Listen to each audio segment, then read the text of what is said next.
You're listening to the Limitless Broadcasting Network.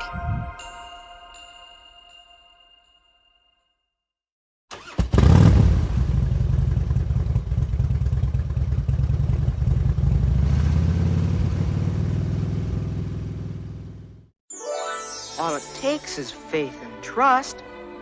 Oh, and something I forgot. Dust. Just a little bit of pixie dust. I solemnly swear that I am up to no good. You're a wizard, Harry. Turn to page 394. Of course it's happening inside your head, Harry. Why should that mean that it's not real?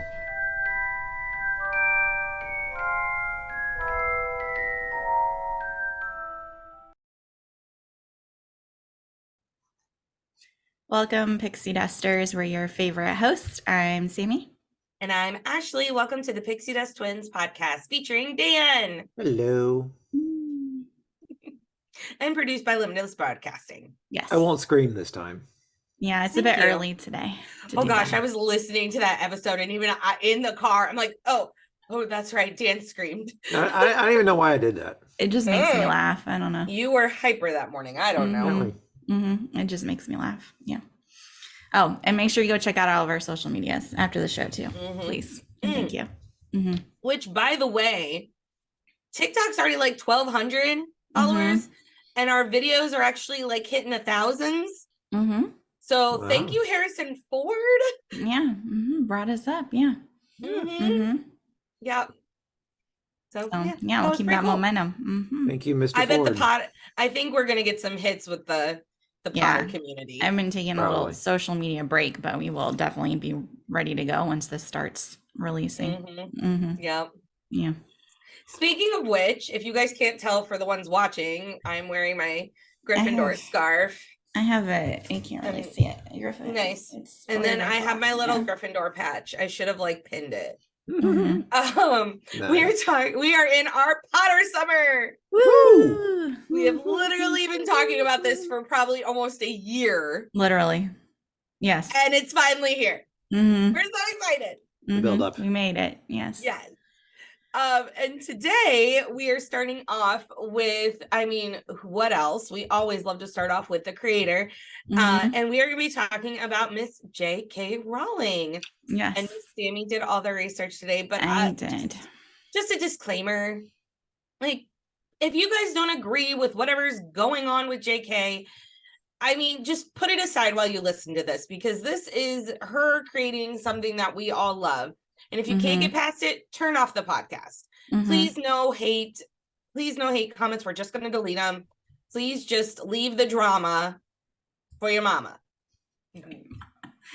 Oh boy. That's my But disclaimer. it's the internet. Isn't that what the internet's kind of for, though? Just trolls. Drives up the engagement. It is not does. it's not what internet was for. Yes, but I get the trolls do the engagement, but I've seen some stuff that they've like said about people just for liking Harry Potter because of whatever's going on with her. Oh, listen, And people get nasty on the internet. It's crossing the They troll do. line, in my opinion. Yeah. Wow. No, I can And understand. we will that. not tolerate any of that on ours. No, sure I feel won't. that. Yeah. Yep. So yeah, we're gonna talk about JK a little bit. We're gonna talk about her works, obviously Harry Potter to a certain extent. Yeah, some charity work that she's done, honors and awards. So just kind of like a general, overview. Yeah. Yeah. I dig it. Yeah. All right. So we're gonna do some personal life for JK. In case you didn't know, her actual name, full name, is Joanne Rowling. Yeah. Joanne. I thought it was Joan. I got this from her website, so I promise I did Okay. not mess this up. All I love right. how she didn't tell us her middle name. She went by, oh my gosh, I thought I wrote it down if it was Catherine or Kathleen. I think it was, double check it for me. Okay, I'll look while you talk. Yeah, because I probably did forget to copy it down because I did see it somewhere. But she went by J.K. Rowling because, who's gonna read a book by a woman?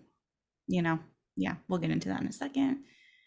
As publishers do, making their assumptions about things. Gotta love that misogyny, right? Kathleen, Yeah, see, I almost. her Okay. paternal grandmother's name. There you go. From her grandmother. Yeah. So Joanne Kathleen Rowling was born on July 31st, 1965. Who else has that birthday? Yeah. I wonder. Yeah. Hmm. Okay. She was born at Yate General Hospital near Bristol, and she grew up in Gloucestershire. I can't do this, so we're just gonna sound through some of this stuff. Sorry, my Brits. Gloucestershire. I don't know. I'm sure I'm butchering this because it's Someone get on our social and like pronounce it out for phonetically, us. yeah, phonetically put it in there. Phonetically explain this to me. Anyway, it was in England. And she also grew up in Gwent, Chepstow, and Southeast Wales. So Wills I can do. yeah, I can kind of sound those out. So I feel okay about those. When she was 9, she actually moved near the Forest of Dean, another reference that pops up in Harry Potter. Yep, in the Deathly Hallows. And she spent the rest of her childhood there. So I was like, oh, it's a real place. Because I don't look up these things, especially did not when I was like a teen and a kid reading these, yeah. So I think it's always fun to know, oh, this is like a real thing. Oh, Yeah. cool. It's fun to see where creators work in the real world into their Yeah, work. exactly. Well, where they get their inspirations. It's fun to see her in she puts a little bit of her in all her characters. Like Right. Harry has the same birthday. Emma's family's the one who has the connection to Forest of Dean. There's probably something with Ron that we'll come across later. But yeah, those little tie-ins. So her father, Peter, was an aircraft engineer at the Rolls-Royce factory in Bristol. And her mother, Anne, was a science technician in the chemistry department at Wydene Comprehensive. And that's also where Jo went to school. I was like, oh, those are fun, very different careers from what she did. Right. Very interesting. Anne, unfortunately, was diagnosed with multiple sclerosis when Jo was a teenager, and she actually died in 1990 before the Harry Potter books were even published. Oh, wow. That's sad. Yeah. And Jo has a younger sister named Di. Let me see, it's Di. Yeah. I don't think I had any idea that she had a sister. So. No idea. Yeah, I was like, oh, news to me. All right. Yeah, there you go. No idea. Jo wrote her first book at the age of 6. It was a story about a rabbit called Rabbit. Fitting, you're 6, so you're not going to get too creative, right? At 11, she wrote her first novel about 7 cursed diamonds and the people who owned them. I thought that was very ambitious. I want to read. I know, right? I don't know how long it was, but they called it a novel, so yeah. I'm assuming it was ambitious for an 11-year-old. J.K. Rowling has been married to Dr. Neil Murray since 2001. They live in Edinburgh with their son David, who was born in 2003, and daughter Mackenzie, who was born in 2005. Okay. Yeah. Still living in England. So before we discuss the big one, the Harry Potter, J.K. has done some other stuff since Harry Potter. She has produced some other works. So in 2012, she published her first novel for adults called The Casual Vacancy. I think I kind of remember hearing she was releasing something. Never read it. I remember it, seeing it in the bookstores. There were shelves upon shelves upon shelves. Yeah, of it. but I definitely did not read this. But this book has been translated into 44 languages and was adapted for TV by the BBC in 2015. So I guess it's got some success, right? The BBC made it into a show or movie or whatever they did. I don't know. Under the pseudonym Robert Galbraith, J.K. Rowling also writes crime novels featuring private detective Cormoran Strike. No idea that she did this. She's Robert Galbraith? Yes. Yeah.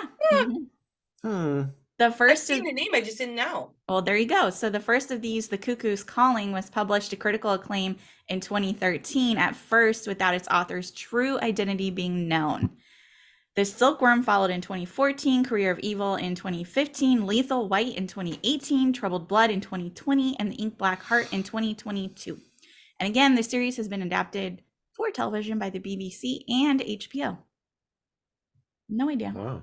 Yeah. That's where she's been all this time. She's doing stuff. She's doing stuff. I She's didn't busy. know. I'm like, she's a busy lady, but well, after the casual vacancy, I'm like, okay, where are you? yeah, You've no, left. I was waiting for like more children's books of some she's sort. out and about, and I don't think I have it in here, but when she was writing under her other pseudonym, she actually didn't really want to be found out. She kind of liked the, anonymous publishing ability. Anonymity, yes.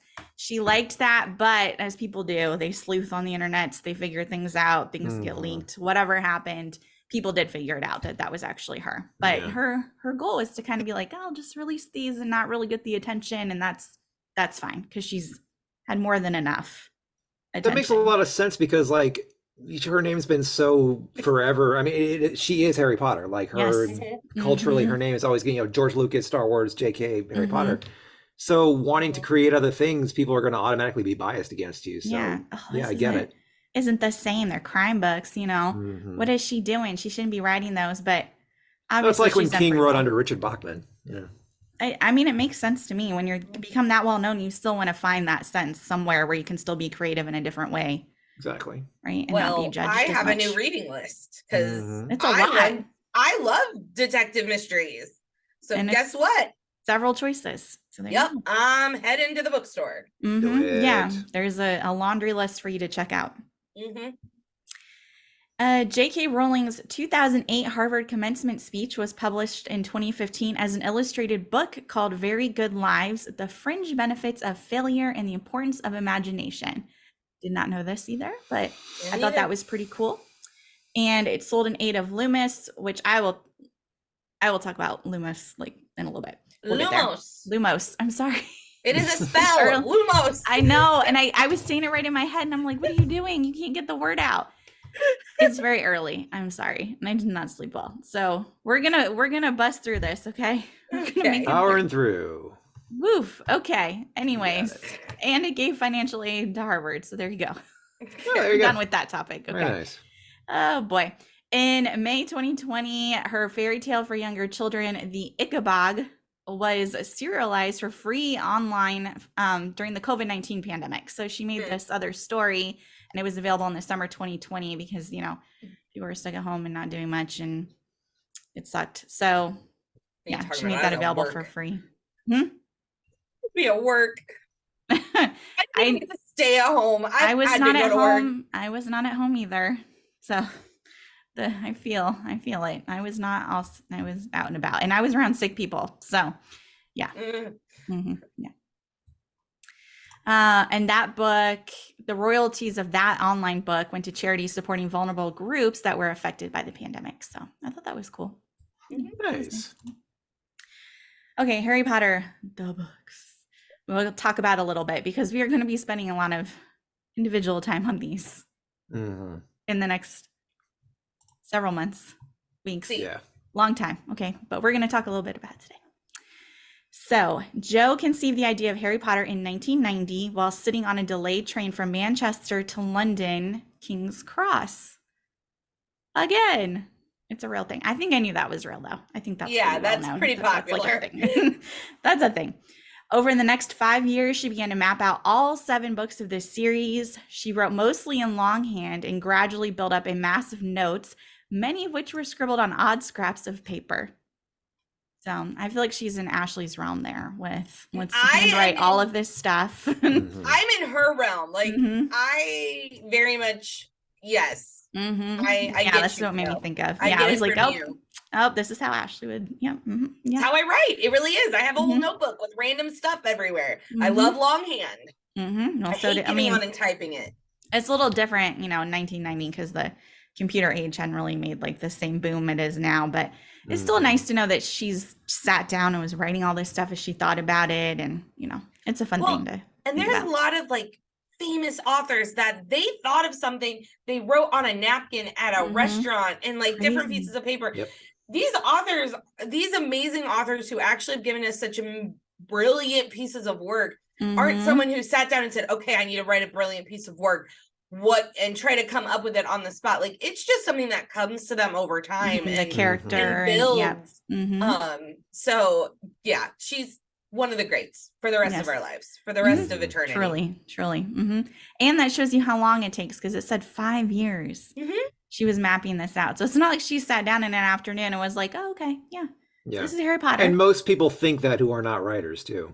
Yeah. Like, oh yeah, I just sat down and it'll just in like, 2 days. And usually those are the ones that are horrific, or those are the, no offense, but those are usually like the Hallmark movie ones or the Harlequin book ones. Well, they have a formula. Yes. They have a formula. They can write it out, Yeah. but it's the same thing every time. Yep. To be fair, there are exceptions. That is how the first Rocky movie got made. Sly wrote the whole thing in like 2 days. So it does happen. Yes, that's fair. So it does happen on occasion, very, very occasionally. So don't, in your brain, don't think and then that happens for everybody. Exactly. I'm being general. I'm being general. I was being general. I'll let me put that up. I'm being general. Yeah. There are gems. Yes. Yeah. Well, I'm telling that to myself because I used to think that way too. I'm like, if I'm going to be that brilliant, I'll just read. And one day I'll just have this brilliant burst of inspiration and I'll get the whole thing done in like a day. That's not how it works. Anyhow, it works. Very rare. It took me 10 years to do the first draft of my fan fiction novel. Even though I don't like to call it a fan fiction.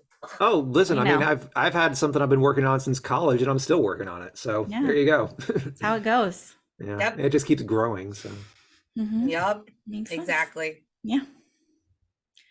Okay, so JK took her notes about Harry Potter with her, and she moved to northern Portugal to teach English as a foreign language, married Jorge Arantes in 1992, had a daughter Jessica in 1993, and then her marriage ended that same year, unfortunately. So she came back to the UK to live in Edinburgh with Jessica in a suitcase that contained the first 3 chapters of Harry Potter and the Philosopher's Stone.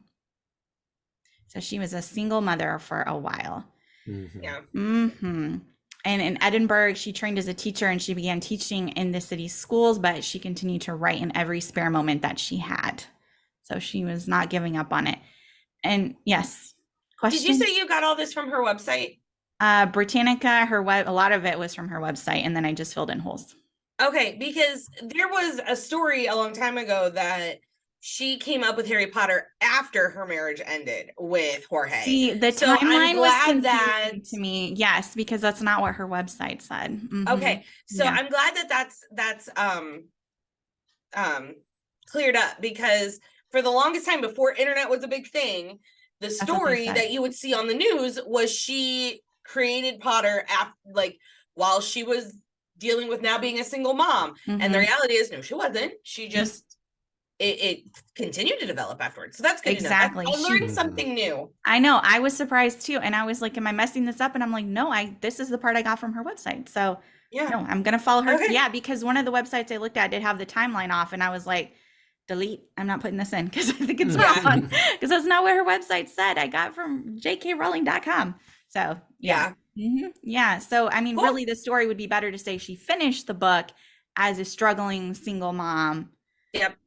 And there were times she does talk about, I don't have her in here, but she talks about feeling depressed and hopeless. And she actually thought about ending her life at one point.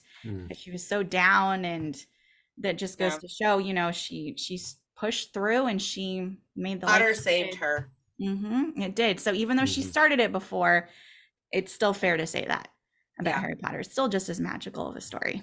Yeah. So she finally completed her manuscript, and she sent the first 3 chapters to a number of literary agents, many of whom were like, no, thank you. Pass. Not interested. But one of them wrote back and asked to see the rest of it. And she said it was the best letter I had ever received in my life. I can imagine. Especially with her, like we just said, struggling and being a single mom. I can't imagine getting that letter and being like, it might happen. Yeah. It's amazing. After all of these rejections, she finally sold the book, Harry Potter and the Philosopher's Stone, for the equivalent of about $4,000. Wow. Which is insane to think about when we think about the world of Harry Potter now and all of the money that it's made. So her initial investment back that she got was $4,000 for her book. The book was published by Bloomsbury Children's Books in June 1997 under J.K., as we've said, J.K. Rowling. Oh, here we go. I did have it. The K stands for Kathleen. I did have it. I just couldn't remember where I put it. Okay. So, as we said, for her grandmother's name, and it was added at the publisher's request, who thought a book by an obviously female author might not appeal to the target audience of young boys. The target audience. I of don't young think boys. young boys would understand that what an author's name is. Like, who cares? They're gonna see the boy on the cover and want to read it. Like, literally, I know when I was younger, I looked at the cover, I read the description, and I was like, this sounds interesting. I wasn't like, oh, who's J.K. Rowling? Is this a dude? I didn't even think about that. I didn't care. Elementary kid looks at that. The parents might, but no elementary kid does. And also, the target audience of young boys. I'm sorry. No. Well, I mean, it's a boy. I know. Just because a freaking boy. boy is on the cover, we discussed this. I know we have. I know we have. Just because a boy is on the cover doesn't mean we don't want to read it. Okay, it's magic. Yeah. You went to freaking Hogwarts. Come on.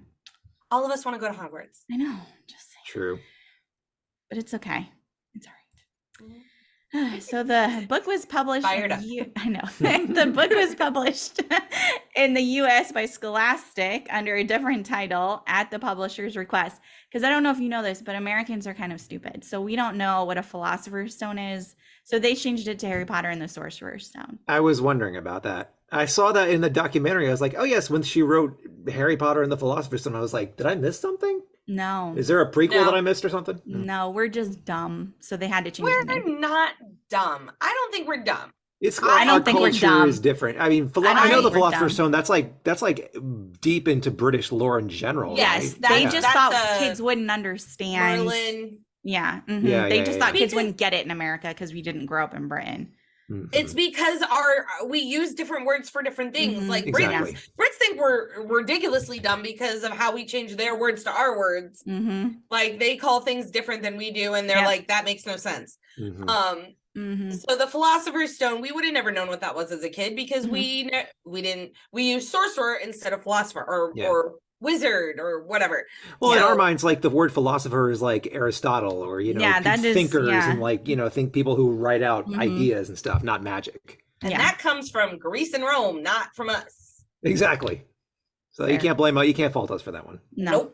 Nope. But like I said, I don't agree with that. But I just remember that being like the story back then that was, Oh, they still think we're dumb. They had to explain it to us. Everyone thinks we're dumb. They're still bitter that we left them. After all this time, yes, it's true. After all this time, always. Thank you, Dan. Yeah, I got it. Ashley was slow. I'm disappointed, but it's okay.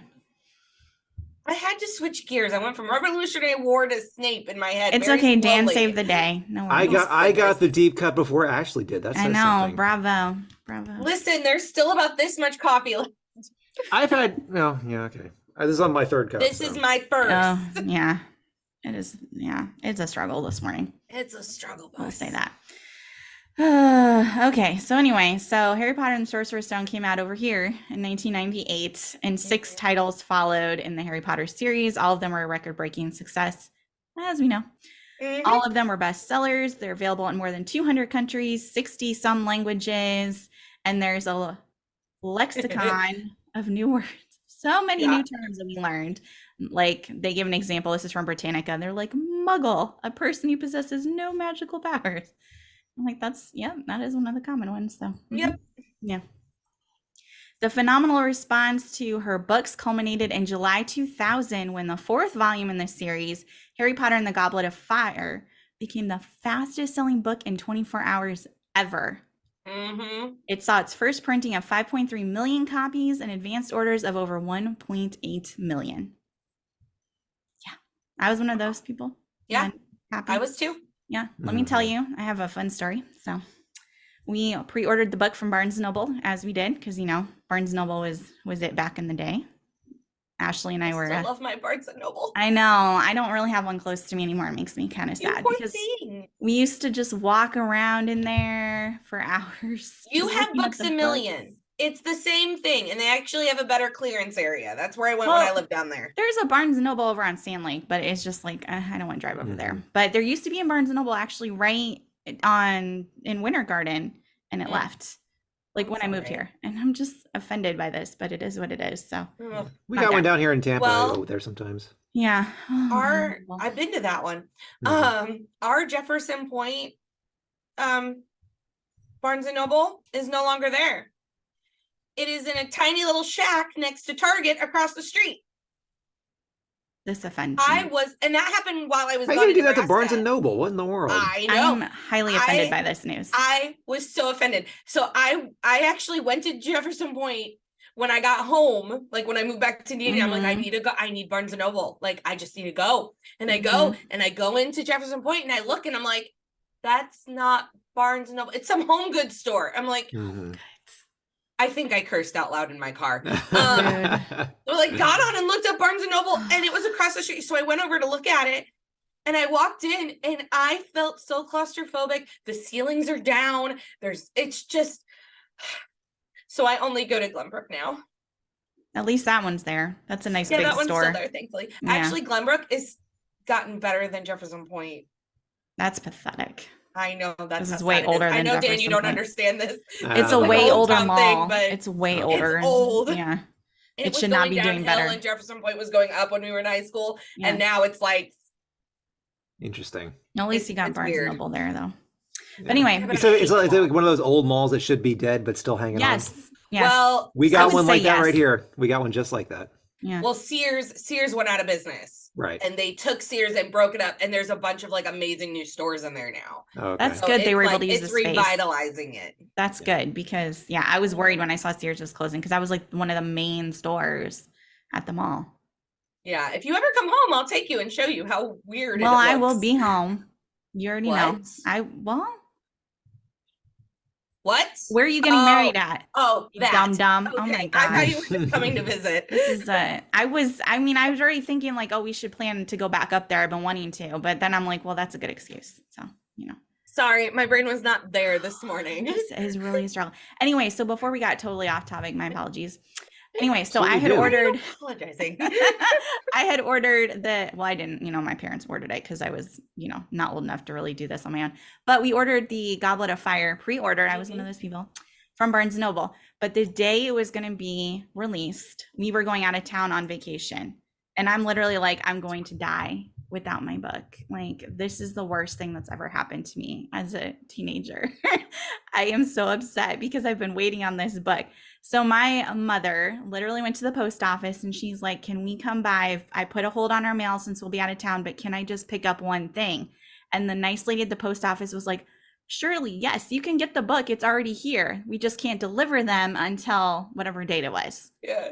And so we did that on our way out of town and I read the book the whole drive. And I can't read in the car. It makes me sick, but I read that book. I was into it. Well, I had to share the dang book with my brother. Mom and Dad wouldn't buy us 2 copies. Every single Harry Potter book, we only had one copy of it. Oh man, I had them all. I got to keep them all. Right. But yeah, we had to share. So literally, Travis and I. It was during spring break, right? Is when it came out. Travis took one day and he read from cover to cover of Goblet of Fire in one day, and I did it the next day. Yep. Sounds about right. Yeah, I know I flew through that book. Yep. That was the worst part. The thickest book. I know. You fly through so many pages and then you're like, now what? I have to wait another 2 years for another book. Oh gosh, that stunk. That was the worst. Yeah. But that's one of my favorite memories of Harry Potter. Okay, and then the 6th installment came out in July 2005 and it sold 6.9 million copies in the US in its first 24 hours. Harry Potter and the Half-Blood Prince was the biggest opening in publishing history.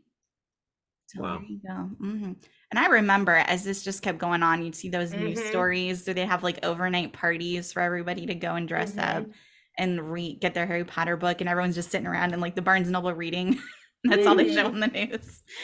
Oh, fun times. I imagine that to have been what Lord of the Rings was like the books when they got released, way back when. The craziness. Probably. Yeah. Oh.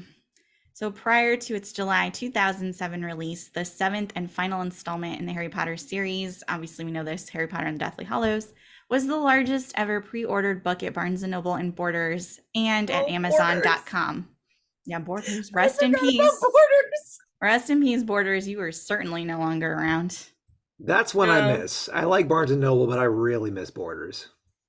Got Borders different was vibes. I Yeah. love Borders. Borders was our bookstore before Barnes and Noble came to Fort Wayne.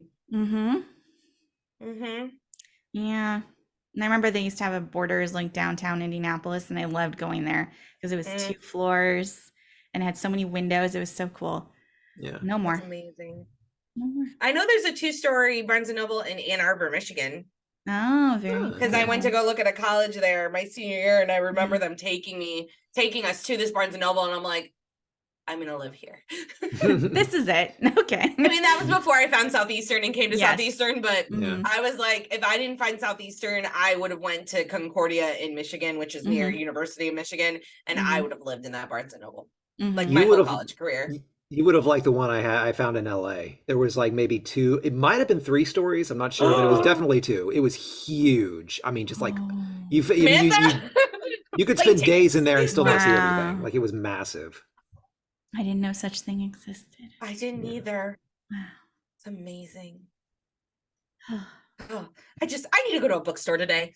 I know, right? We're just like teasing Ashley. I need to go to Hyde Books. That's our old Samantha, did you ever go to Hyde Books? I don't think downtown so. on Wells.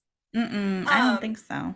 It's you walk in and it's all used books, but it's like floor to ceiling with the ladders and the and you go down in the basement and just it's just it's a vibe. It's a whole vibe. I love it. Yeah, that's the thing now, is to go to like a used bookstore and just take in the I don't know, the feels of all these loved books. I don't know. Oh, yeah. I found it not found it. My brother introduced it to me when I moved back from Florida the first time. And I just, I love that store. Oh, man. Anywho. Okay, so back to JK. I can talk about bookstores all day. I know, we're just going to continue to probably interrupt with bookstore love. But anyways, so J.K. Rowling has also written 2 small companion volumes that go with Harry Potter that appear as the titles of Harry's school books within the novels. So we have Fantastic Beasts and Where to Find Them, and Quidditch Through the Ages. Those were published in March 2001 in aid of comic relief. And in December 2008, a 3rd companion volume, The Tales of Beetle the Bard, was published in aid of her international children's charity, Lumos. Good job. I can do it. It's just my brain is tired. Travis and I had the Fantastic Beasts and Where to Find Them and Quidditch Through the Ages growing up. And then I have Beetle and Bards back on this shelf back here. I don't know if I have Tales of Beetle Bard. I have to check and see. I know I have the first 2. Travis has the other 2. I need to get them for my collection. Yeah, he doesn't forgot need that them. he kept them. Yeah, No, I'll just go buy them. Oh, you're just gonna buy them? I thought you were just gonna go steal them. He loves Harry Potter. Like, he recollected the books because I took the other ones. Oh, okay. So you made him buy them. Okay. So, well, when I was going off to college, Travis kind of lost his interest in reading in books. So he's like, oh yeah, just take them. And then when he started getting his interest back, he's like, dang it, Ashley has the books. I'm like, I do. And guess what? You don't get them back. No, they are mine forever. They are mine. You're going to have to rebuy them. Yes. And the last little bit about the books, in 2012, J.K. Rowling's digital company Pottermore was launched, which now is the Wizarding World. It became Wizarding World in 2019.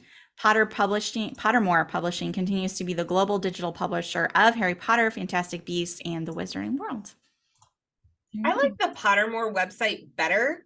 I think I just got on the Wizarding World website last night to just verify, like, I had all my stats right for myself.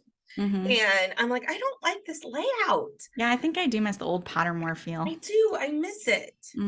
But everything adapts and changes. I know. Such is life. Yeah, unfortunately. Yeah. So there's also Harry Potter movies, if y'all didn't know about it. No. Really? What? Holy crap. Who knew? No idea. Right? Who knew? So the books were transformed into a blockbuster series of 8 films because the final book, which was 750 pages long, was made into 2 films. But let's be real, most of these could have probably been 2 films plus, which is why I'm glad they're going to do a series, because that's the only way to really do Harry Potter. Same. The movies were released over 10 years and it grossed more than $7 billion worldwide. That's it. I'm kidding. What is I'm wrong kidding. with you? You did this with George Lucas, so I'm not surprised if you were really like, oh, there's not more. No. I'm George joking. only got $4 billion. What is that? That's Okay. it. What? What is, okay. Lame. What are you gonna do with $4 billion? He needs at Right. least 10, right? I mean, come on. More money. All of the Mhm. money. Mhm. Anyways, so in 2001, the film adaptation of the first book was released by Warner Brothers, and then obviously we did 6 more and whatever, we just did this. The last one came out in 2011. So in 2016, J.K. Rowling made her screenwriting debut with the film Fantastic Beasts and Where to Find Them, which is a further extension of the Wizarding World, and it was released to critical acclaim in November 2016. So good. I really did enjoy that movie. I And, loved the like, first one. I remember sitting there and then, like when the music starts and I was Mhm. like, oh, this is great. It was just so magical to be back in that world. So yeah, I really did enjoy that. So if you haven't seen it, this movie or this series of movies follows the adventures of Magizoologist Newt Scamander. I think that's how you say it. Commander. Scamander, sorry. Magizoologist. Is that how you say that? I think that's how you say Magit or magologist. Magit? I'm assuming it's Magit, right? Like Magic? Magizoologist. Yeah. I got so stuck on that word. And then it was set before Harry Potter. Because if you didn't know, Newt, like, he was alive way before Harry Potter was even thought about. See. Yeah. And then the second film, Fantastic Beasts: The Crimes of Grindelwald, was released in 2018. And then the third, Fantastic Beasts: The Secrets of Dumbledore, was released in 2022. I still haven't seen that one. It's okay. It just makes me sad. I just haven't done it. It just was making me more and more sad, honestly, Well, as we continued on this series. It was that bad? I don't know. It's just not the same. It doesn't have the magic. It's like Star Wars. You just got to watch it and appreciate it and just It's know still that Harry the Potter. first ones are better. Yeah, it's still got Harry Potter stuffs. So, still gonna watch it, but not my favorite. Let's say that. And there is a play also created. So in 2016, J.K. Rowling collaborated with playwright Jack Thorne and director John Tiffany on an original new story for the stage. Harry Potter and the Cursed Child Parts 1 and 2 opened in London and is playing in multiple locations around the world. And the script book was published to mark the play's opening in July 2016 and instantly topped the bestseller list. It's back there. You have it? I got it the first day it could. You know what? I have not read it because I wasn't sure if I wanted. I heard like mixed reviews about it, and then I didn't want to like ruin my Harry Potter world, Yeah, there's stuff in there that you're gonna be like, seriously, why did you go there? Like I was like, seriously. Yeah. But it's really cool to see like Harry as a father and kind of see what his kids could have been like and the struggles of being a child of the chosen one. Because do you know at least the premise of what happens with his son? Yeah, I vaguely know the premise. Yes. Okay, so he becomes a Slytherin. Right. And he's like scared out of his mind because that's how they ended the first book. Yeah, where he's like, I don't want to be a Slytherin. Yeah. So it is an interesting book. Now how the ending and they bring in Voldemort again and they steal my idea of Voldemort having a secret girl child. Really? Yes, they really do. Like I was reading it. A little Rey Skywalker, but all right. This is what I just didn't want to deal with. Is stuff that I feel like, why? Well, do you want to know who her mother is? It's Bellatrix, right? Yes, yeah. See, I've read enough to know. Yeah. That Bellatrix, because Bellatrix was like this weird lustful obsession of Voldemort. Yeah. But I was reading it and I'm like, seriously, this was like my child. I told you guys about this. This was like my childhood idea of secret daughter of Voldemort sort of deal, and how somehow it ends up in a book. I remember you talking about that. I'm like, I read this years ago. Heck, JK. She probably had the idea before me, but still. She created it, so probably. Maybe I'm just like a version of JK because I think of her things. I don't know. Part of her, what's it, the Horcrux or whatever, her soul. Yeah. Oh yeah, you got. No, let's be real. Anybody who read the books are one of her Horcruxes. Fair. That's fair. We are all Horcruxes of J.K. Rowling. That's fair. She will live forever. No, she really will. That's true. Really will. That's Just what writing like is. Writing is just like- immortality. Yeah, Mhm. just like I was just about to say, just like Lewis, just like Tolkien, just like Mhm. what else can I think of off the top of my head? I feel like there's so many authors that There are. are there Steinbeck. Steinbeck, Mhm. King. King, I was gonna just be thinking known Stephen Mark forever. King. Twain, Yeah, Ugh, Mark Twain. Martin's gonna be known forever. Mhm. Wait, who? What? Martin. Martin? Oh, George. George. Oh, yeah. Yeah. What's her face? I don't hate him like everyone else. Who I wrote don't Twilight? hate him. I'm just not a fan of the books. I'm kind of over the books. I'll be honest. Like I was really into him, and now I just don't care anymore. Yeah. Who wrote Twilight? What's her no, face? I'm not even gonna say her name. She's not gonna live forever. No. That was a joke. I'm That sorry, is- everybody. That is I'm that sorry, is that was a banned on this podcast. Anyway, I still regret the days that I read those and went to the movies. Remember we went to a midnight premiere? we sure did. I regret those days. And then they played a Harry Potter. Do you remember they played a Harry Potter trailer before? And that was amazing. Yeah, and we were like, oh, okay, this is definitely two different like fandoms, really. But we only really read Twilight because we were sad and waiting for a Harry Potter something. I think we were like going through withdrawals and we needed something to latch onto. Potentially. Yeah, because Well, those are and not the well-written first- books. The first book was not bad. It's okay, but when you really start rereading it, especially as an adult, yeah. I'm like, Yeah. this is pretty. No. But the second book, I remember the second book coming out and being just ticked just because of the themes that she was putting in there. And I'm like, oh, dear Lord. It's pretty messy. I threw it in my bedroom wall and made a hole. My parents did not know it to that day where that hole came from.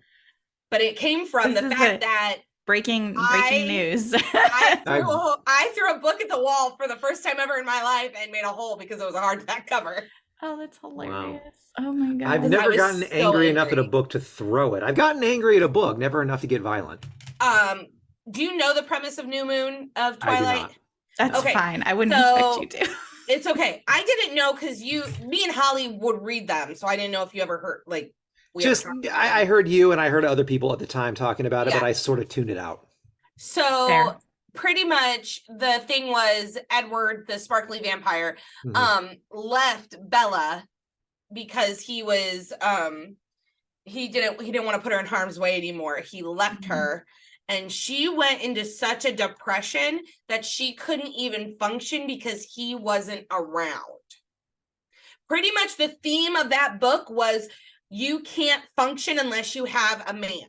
Mhm. Jeez. And she's a Because teenager. she didn't start, and she's a teenager. Mhm. She Right. didn't start functioning again until Jacob Black, who's Taylor Lautner, who plays by Taylor Lautner, came back. It came into her life, and even that took a while. Like even then, it took a while. And she jumped off some cliff Mhm. to like try to feel something. I'm reading this book. I'm like, this is not what you tell teenage girls. They Mm-mm. do not need a man to function. Right. No. I was pissed. Well, because then And I the threw whole it at a wall. premise, the whole premise was the love triangle too, right? Like, oh, Edward's in love Oh, with and how Bella, they ended that and love triangle. Jacob's in Dear love with Bella. Lord. It was just so stupid. Mhm. Yes, and then Well- the last book is the most horrendous thing I think I've ever read. Yep. Really, it's so bad. And So I'll there's- know what to avoid now. So bad. They're You should not have werewolves. seen it, though. They're They're so bad. shapeshifters. They're Mhm. shapeshifters, not werewolves. whatever. Okay. And which is dumb. Because they shape into a wolf because they're a werewolf. And then they do this thing where they imprint on like a female that if whether it's like a sisterly love that turns into a romantic love, and usually it ends up in a romantic love. And they're supposed to be their mate. Well, I don't know how she worked this out, but apparently Edward and Bella can have a child. Vampires are dead, so I don't know how Not that a thing. works. It's so not a Yeah, thing. but I mean, he's a Whatever. vampire that sparkles in the sun. He's not a real vampire. It's Like so he's, bad. there's got to True. be some sort of distant cousin that's closely related to the vampire or Sure. something. Well, they Sure. all Why not? sparkle. All Mhm. vampires in her life or in her thing Sparkle. don't get killed by the sun, and they all sparkle. Mhm. That's her every vampire in the world in her series. Mhm. So they have a child somehow before, and then she turns into a vampire. And then Jacob imprints on their daughter to break the love triangle. Like the child, like the baby. The The only toddler. good part of the not even the toddler, the newborn. Mhm. Yeah. The only good thing in that book, Exactly. the only favorite thing I have in the 4th book is when Bella finds out he imprinted on her daughter and she almost tears him to pieces. That was the only good part of that book.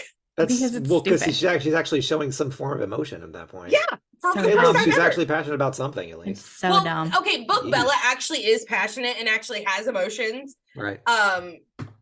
What's her face did not portray her well. It's so Except bad. during the 2nd movie. She did a really good job portraying a shell Yeah. of a creature during that time. But Oh, that's good. Yeah. yeah. It's just bad. It's so bad. But you should watch the movies. They're terrible. The It's great. fact that 50 Shades I watch of them when I need to Grey- fall asleep. There you go. Yeah. Yeah. The fact that 50 Shades of Grey was like birthed out of like a fan fiction from Twilight just makes me even more cringe. Oh yeah. Mhm. I remember when all of it came out, like the 50 Shades thing. Like, it was just so horrible. I can't even put it into words. How, like, I never saw it, but the ways things people were describing it, Mhm. and the little bit that I saw and read of it, I'm like, why are we like this as a society? Makes me sad. It makes me sad too. It's so bad. Well, and that's what a lot of like books are coming to. Like I've sadly found the seedy side of book TikTok. Mhm. And all of it is just these what they call spicy romance books. And I'm like, why Well, I do mean, we have to it's have that in it's everything. I mean, smutty romance has always existed. I have no problem with it Mhm. specifically. Just don't market it as something other than what it is. You know what I mean? That's Like very true, 50 and that's Shades what is they marketed did. as this like deep romantic love trial. It's not. No. It's smut. Like, Yeah, call it what it is. you know? Exactly. Yes. yeah. At least they're calling those they don't call it smut, they call it spicy. Spice, but Same thing. Whatever. They're trying Soft to make it language. sound, It's just they're soft trying language. to make it not sound skeezy. They're trying to It make it not is. sound skeezy, but it is skeezy. If you you're know? buying it, you know what you're buying. You know exactly It's what you're true. buying. Stop using the soft language. Be direct. Yes, just accept it. It's fine. My If inner you George like Carlin's coming out. It's love it. well, I can't say that on this podcast, can I? It's something for women. Starts with a P. Corn. Sure, corn. Corn, It's corn yeah. for women. it. Exactly. Mhm. We all know. We know. Yeah. Mhm. Oh boy. Well. Honors and awards. So J.K. Rowling. Let's go back to her. So she's got a lot of honors. Speaking of and why we were awards. here in the first place. Yeah. Oh boy. All right. So she has gotten the Companion of Honor for Services to Literature and Philanthropy in 2017, PEN America Literary Service Award in 2016, Freedom of the City of London 2012, Hans Christian Andersen Award, Denmark 2010, Chevalier de la, I don't know, some French thing. Something French. I can't do it. Okay. In 2009, sorry, French people. Lifetime Achievement Award, British Book Awards, 2008, South Bank Show Award for Outstanding Achievement, 2008, James Joyce Award, University College Dublin, 2008, the Edinburgh Award, Dang. 2008, Commencement Day Speaker, Harvard, we said, 2008, Blue Peter Gold Badge, 2007, W.H. Smith Fiction Award, 2004, Prince of oh no, that word is spelled differently than I thought it was. Asturias Award for Concord, Spain. I don't know. I'm sorry again. 2003. Order of the British Empire, or an OBE, 2001. Children's Book of the Year, British Book Awards, 1998 and 1999. Booksellers Association Author of the Year, 1998 and 1999. And that is it. This is all from her website, so I'm assuming this is it, unless they haven't updated it. But She didn't get a Pulitzer? it wasn't listed. I assume they would have listed that if she did. Harry Potter didn't get a Pulitzer? That's weird. I don't know. It's got those wizards and witches in it, so maybe it didn't qualify. People are so judgy of it, you know. Okay. I don't know. I have no just idea what the thought- requirements are for a Pulitzer, but it was not listed on her website. So, but she got a lot of other awards and lots of money, so I think she's okay without it. I'm shocked because most Yeah. if you look, most of the amazing books or the lifetime true. books of children's book gets a Pulitzer. Mm-hmm. They'll probably wait until she's dead and then give it to her, like, you know. Well, they're not going to give it to her now until whatever's happening blows away. Yeah. So we'll see. Maybe someday she'll get it. No. And she has 3 charities that she founded or supports. I think she founded all. No, she founded all of these. Yeah. So there's 3 that she founded. So Lumos. J.K. Rowling is the founder and president, and it's an international children's charity fighting for every child's right to a family by transforming care systems around the world. Lumos sheds light on the root cause of family separation, which is poverty, conflict, and discrimination, and demonstrates that children can safely be united with loving families that help them thrive. So I thought that was great, being a children's book author at first. Still looking into this more after our podcast. Yeah, I love the charities that she has. The second one she has is the Anne Rowling regenerative. Oh my God, I can't do it. Regenerative. Thank you. I can't do it. I'm so tired. Neurology clinic. So anyways, the Anne Rowling Clinic was founded by a donation from J.K. Rowling in 2010 in memory of her mother, Anne, who he said died in 1990 from complications related to multiple sclerosis. The clinic delivers clinical care and research to improve the lives of people with degenerative conditions affecting the brain, as well as hosting specialist NHS clinics for these conditions. And she continues to fund MS research exclusively through this clinic. And I thought that was very cool too, that she does. Cool. Yeah. It's a great charity. And in memory of her mom. Perfect. Yeah, I love it. And then the Volant Charitable Trust. Yeah. No, we're going to go with that. She also supports a wide range of projects and organizations through her charitable trust, Volant, whatever, which she set up in 2000 to administer grants to charities, primarily in Scotland, which help alleviate social deprivation, particularly affecting women and children. So again, she struggled as a single mom. And so, yeah, I can see that particularly. Yeah, definitely. Interest for her. Yeah. Yeah. So, yep. And I got this from, as I said, jkrowling.com, Britannica.com, and biography.com. Mostly JK Rowling, but filled in a couple of the holes with the other stuff.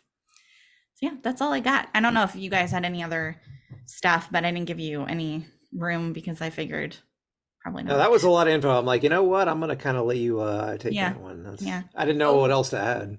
Yeah. And honestly, a lot of this is stuff I've either new to me because finally the timeline debacle, and stuff I didn't know, like the Robert Galbraith. Gale something. Yep, I learned a lot too. Yeah, I had no idea. So it was fun to put together. Yeah. She will always be like top of my author list. She inspires me so much with the stuff she's gone through, her writing style, how she puts things together. And I'm sure there's lots of plot holes and whatnot, like there usually is in stories, but she came up with the whole thing over those 5 years. I don't know. I'm not going to go nitpicking for stuff, but I saw like a YouTube video that was like, oh, plot holes in Harry Potter. And there's plot holes in everything. It is what it is. But she spent 5 years putting together all of the ideas for the entire series. And I think that's so amazing. Like, it wasn't like, oh, I wrote these and then I start coming up with more ideas, so I added to it. She knew what she wanted to do with it. Yeah. So I'm kind of curious because I am a plot hole. Like I see that, like I tend to like see them when I'm reading. Yes. And I don't know if I've ever really noticed.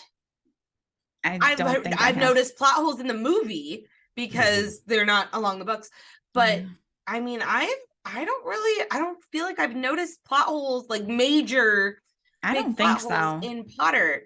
I don't think so. I'm kind of curious. I'm gonna watch that video. I'm gonna find a video on. Just Google it, and watch it because I want to see if they're correct or not. Because some people make up just like people make up those stupid Disney animation connections. Oh, those are fun. No, those drive me crazy. They're like a big shared universe. I don't like it. I do. It's my own personal thing. Like I don't like it. You can't sit here and try to connect a 2020 animation with a 1960 animation. That just doesn't work. Sorry, I get very passionate about that one. Nothing They against.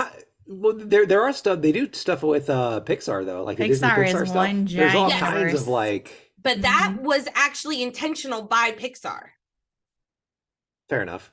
They actually came out and like said, yes, this is intentional. We are literally one big universe from past Easter to eggs future. and all that. Yeah. Disney animation just likes to put random little Easter eggs and things for fun because Disney does Easter eggs even in their parks. They have the hidden Mickeys and all the things. But like you can't connect Little Mermaid with Frozen. I haven't seen Frozen, so I can't actually say that. They tried, and then Frozen 2 killed it, and I was like, yes. Yeah. The only one I can remember is the throw rug of Scar showing up in Hercules. Yeah, that's a thing. So that is. I'm sure there's a way That's to an connect Easter that egg somewhere. Yeah. Yeah. I don't know. I am a purist. I want to keep it how it is. I guess that's the word for it. I am a purist when it comes to my stories. That's why, that's why I don't like fan fiction. And even though I like put ideas in my head, I'm like, I know they're not real. They're just fun little things. Let's be fair. The Marvel Cinematic Universe kind of spoiled all of our thinking because now everything has to be a shared universe. You ever notice that? Like that's because the way we sort of collectively think as a society now. Everything's like a long-running series or some sort of shared universe in some way. At least that's what it feels like to me. Yeah. I guess. That is a big Marvel thing.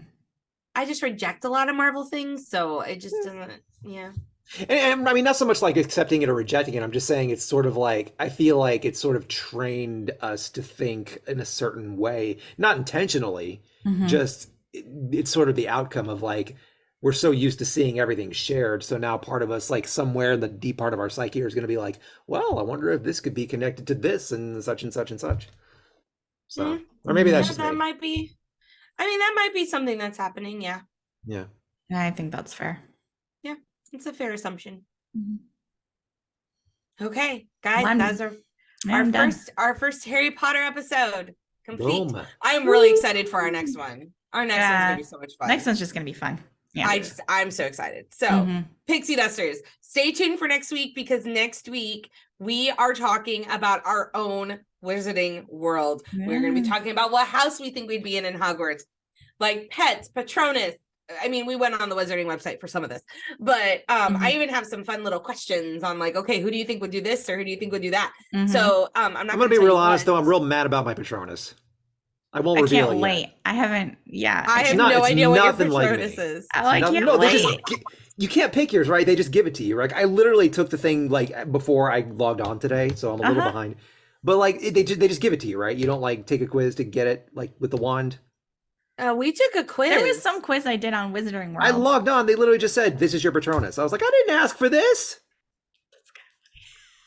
Then you can choose your own Patronus. I took a quiz. Pottermore actually had a quiz for Patronus. That's how. I got on the Wizarding World. Yeah, I don't know how the Wizarding World does it. I think they Pottermore had one. became Wizarding World. They should have had one because Robbie do it. Unless you took it a long time ago and didn't know it.